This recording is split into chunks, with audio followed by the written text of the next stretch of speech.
وزیر اعظم عمران خان کی زیر صدارت پاکستان کی ڈائمنڈ جوبلی 2022 کا اجلاس۔ وزیر اعظم نے کہا کہ پاکستان کی ڈائمنڈ جوبلی تقریبات شایان شان طریقے سے منائی جائیں۔ نوجوانوں کو پاکستان کے قیام کا مقصد اور علامہ اقبال کے پیغام کی اصل تشریح سمجھانے کی ضرورت ہے۔ ان کا کہنا تھا کہ قدرت نے پاکستان کو ہر قسم کی نعمت سے نوازا ہے جن کو اجاگر کرنے کی ضرورت ہے۔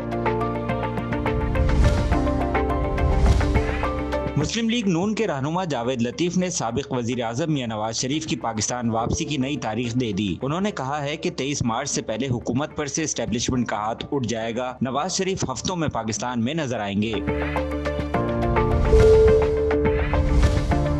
منظور وسان نے پاکستان پیپلز پارٹی کے چیئرمین بلاول بھٹو زرداری کی شادی کی پیش گوئی کر دی۔ کہتے ہیں بلاول بھٹو کی شادی 2022 یا 2023 میں ہوگی۔ بلاول کی شادی وزیر اعظم بننے کے بعد ہوگی۔ منظور وسان نے کہا کہ انہیں عمران خان کا مستقبل اچھا نظر نہیں آ رہا۔ کراچی میں نسلا ٹاور کی غیر قانونی تعمیرات کا معاملہ۔ سپریم کورٹ کے احکامات اور مقدمات درج ہونے کے بعد پولیس کا SBCA کے دفتر پر چھاپا۔ نسلا ٹاور کی تعمیر سے قبل نقشہ پاس کرنے والے افسران کے بارے میں پوچھ گچھ، کوئی گرفتاری عمل میں نہیں آئی۔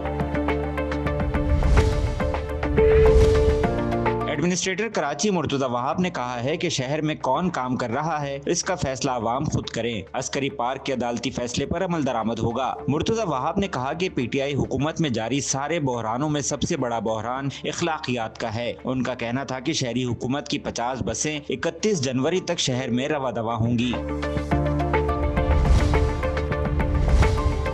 برطانوی وزیر اعظم بورس جانسن نے کہا ہے کہ انتہائی نگہداشت وارڈز میں 90% بوسٹر نہ لگوانے والے افراد زیر علاج ہیں۔ بوسٹر لگوا کر نئے سال کی خوشیاں احتیاط کے ساتھ منائی جائیں۔ 1 جنوری تک ملک کے ہر بالغ شخص کو بوسٹر لگوانے کی پیشکش کی جائے گی۔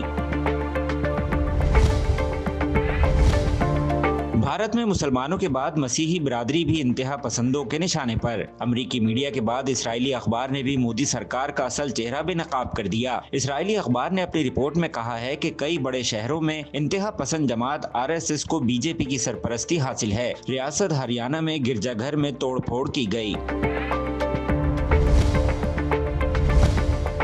ICC نے T20 international players of the year کی نامزدگیوں کا اعلان کر دیا۔ 4 نامزد کھلاڑیوں میں پاکستانی وکٹ کیپر بیٹر محمد رضوان کا نام بھی شامل ہے۔ محمد رضوان نے رواں برس 29 میچوں میں 73.66 کی اوسط سے ایک سینچری کے ساتھ 1326 رنز بنائے۔